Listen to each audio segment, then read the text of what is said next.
In this section of our unit, we'll be looking at some of the different family structures as well as some of the human needs that family can fill for each of us. Family is the first group of our society that we belong to, and it's where ideally we should learn the basis for our values and belief systems, character traits, culture, and traditions.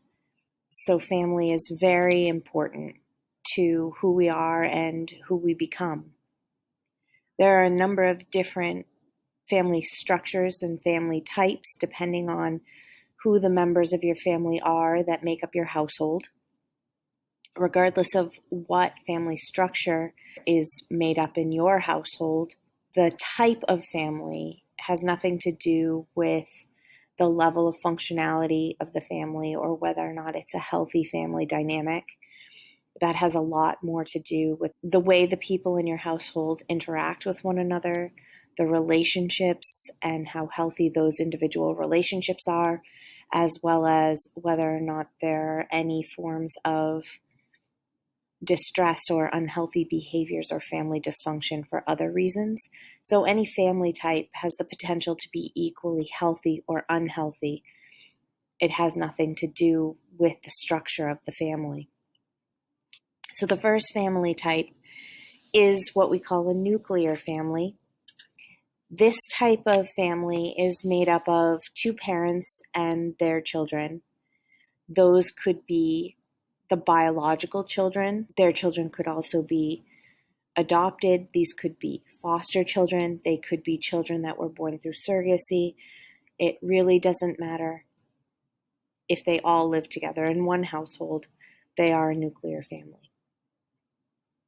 In the second example, the implication is that the older couple are the grandparents of the child, and the middle-aged woman is his mother, presumably their daughter.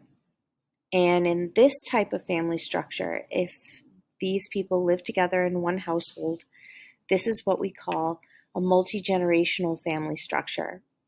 In a multi-generational household, you have grandparents and grandchildren, potentially other extended family members. If you lived with your aunt and uncle, or if your cousins live in your household, this is what we call multi-generational family. We're seeing a lot more of this family structure in our society for two reasons.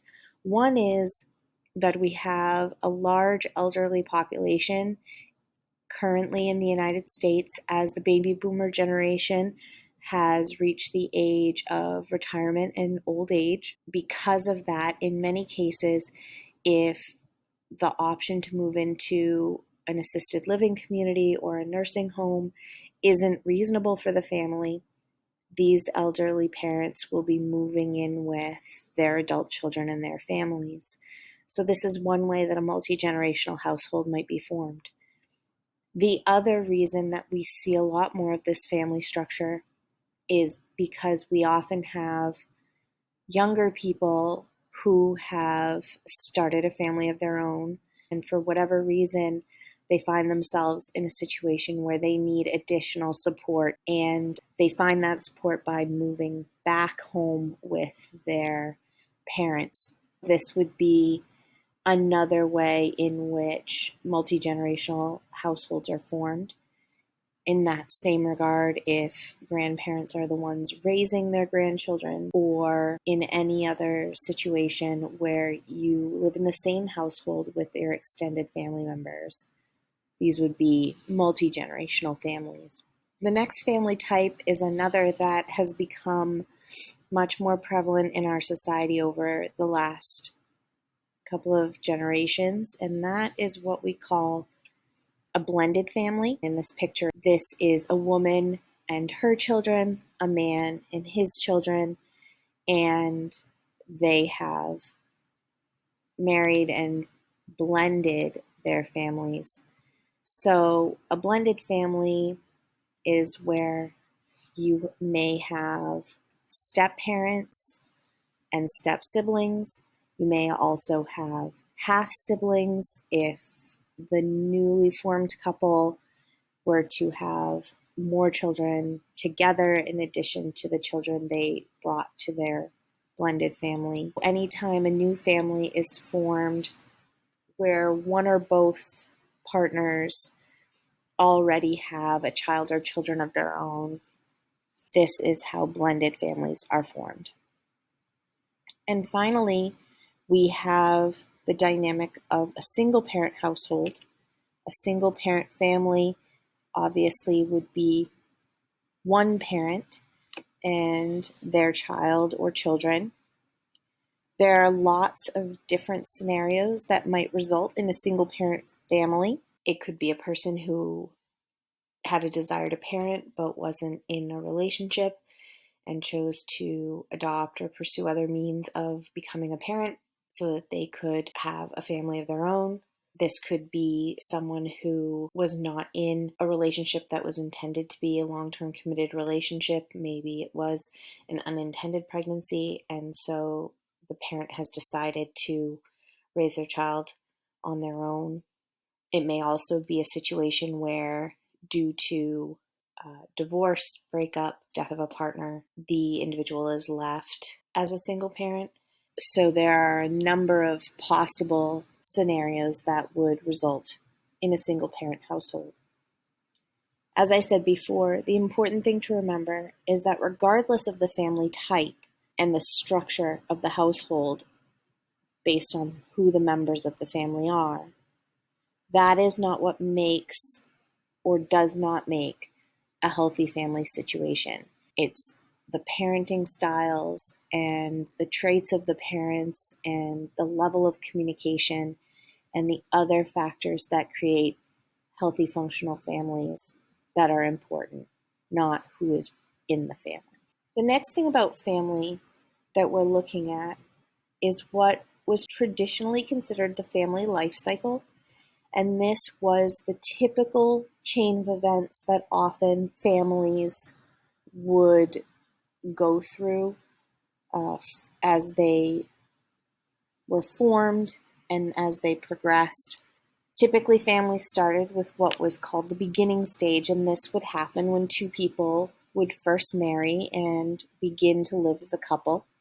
Usually, this would be 2 to 3 years on average before that couple brought children into their family, and this would bring them into what we would call the parental stage, which would last for as long as it took for this couple to raise their children through graduation to where they were ready to move out on their own as adults.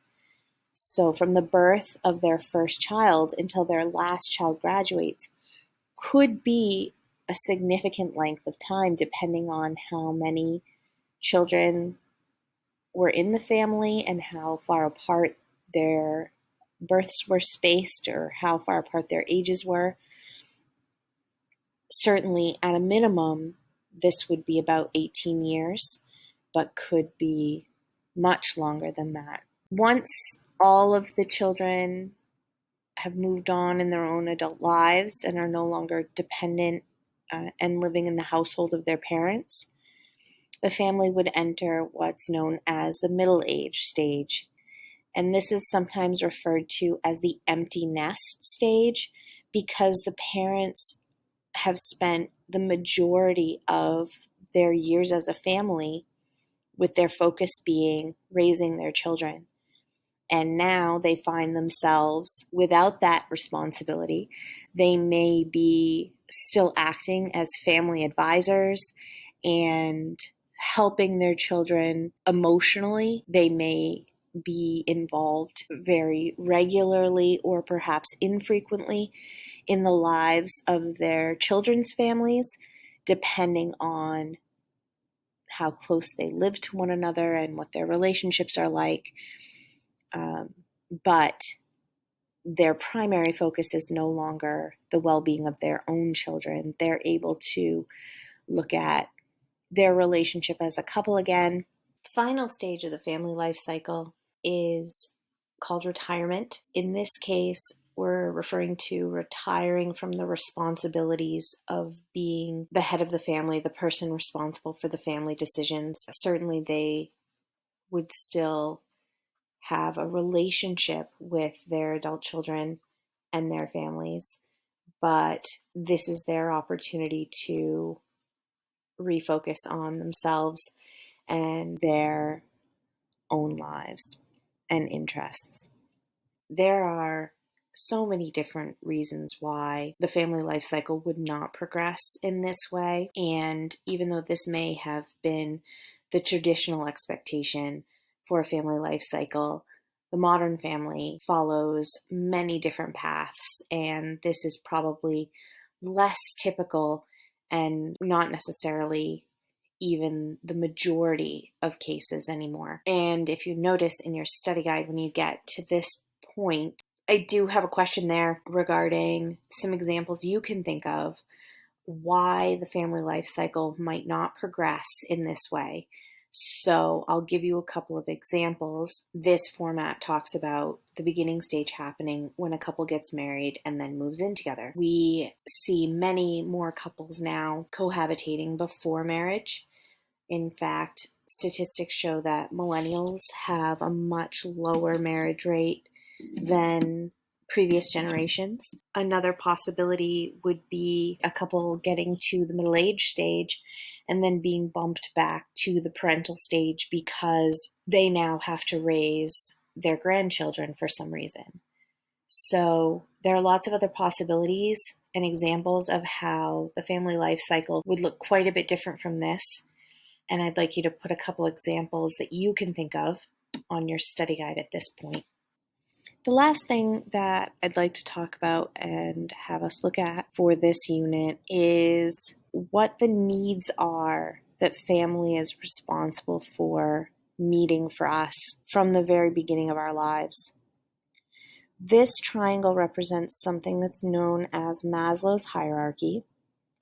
This is based on sociological and psychological philosophy of the idea that every human being has 5 basic levels of needs, and they're structured into this pyramid for 2 reasons. One is to show the significance of needs in comparison with each other.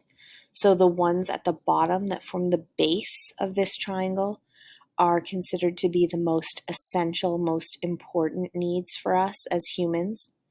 And then as you progress to the top of the pyramid, the needs become less essential. The other thing that is important about this pyramid structure is that it's supposed to reinforce the idea that you can't move up to a higher level until you've satisfied your needs at a lower one. These 5 levels of needs, starting from the bottom, the most primary essential needs that all human beings have are considered to be physical needs.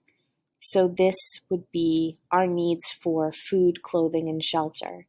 And we consider these as the most basic, most essential human needs because if you found yourself to be on a deserted island completely alone and you had nothing, the first priority that you had would be to protect yourself from the elements, even if that meant that you had nothing more to cover your body with than rags or leaves.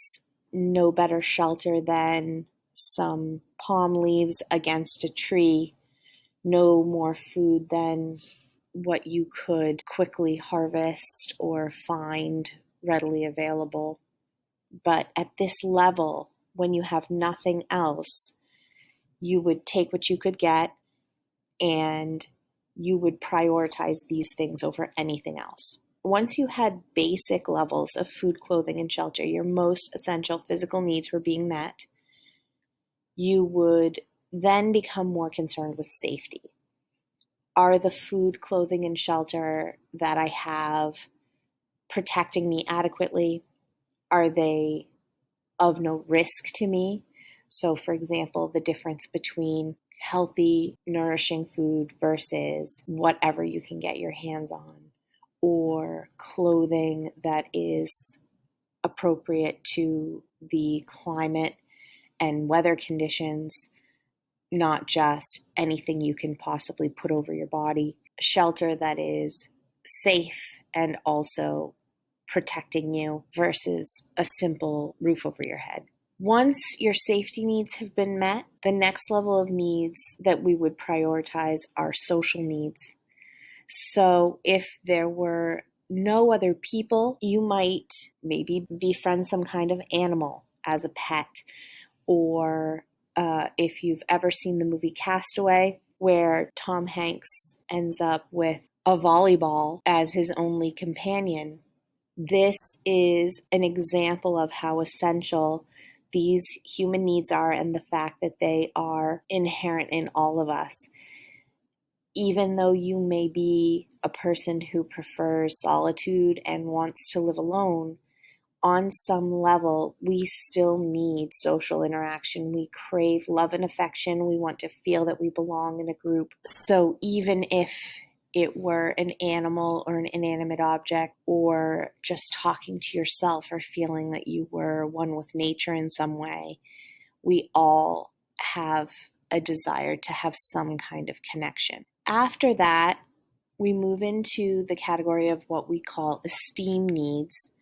And this has to do with our desire to be appreciated for our contributions and wanting to feel good about ourselves. Sometimes we do things because we want recognition for them, when we want to compete and win awards or get some kind of approval or appreciation. So we're doing things because it makes us feel good about ourselves and we're proud, or because we enjoy the appreciation that others have for the things we do. And the final stage is known as actualization, or sometimes self-actualization. At this level, there is really nothing here that has to do with other people's perceptions. So actualization is all about feeling this personal sense of fulfillment, as though you have achieved your purpose in life. You feel this sense of contentment with where you're at, and you do things simply because they are important to you, or you have a passion for them, or you feel that it's for the greater good of humanity, but you have no interest to be recognized for those things. You might do them anonymously, or it would make no difference to you whether anyone appreciated it or not, or knew that it was you who had done it. You do it simply for the sense of purpose that it gives you and how it fulfills you. And so this is a difficult concept for many of us to understand, because it's very rare that people reach a level of actualization. Typically, if this ever happens, it happens late in life. And many of us get so hung up on the social and esteem levels of this pyramid that we never get beyond that. Because as I said before, one of the keys of this is that you don't move on to a higher level until you've satisfied your needs at the lower levels. And for some people, they may move up and back down again through these levels during their lifetime. Someone might be functioning at an esteem level and have everything they think they want in life, and everything is great. And then if something were to tragically happen that took away their relationships and connections, maybe even destroyed their home, they would be knocked back down to a level of physical or safety needs and need to work their way back up. Certainly, if your house has just burned down and you've lost everything you own, your biggest concern is not going to be going out and getting recognition for some kind of volunteer work that you're doing.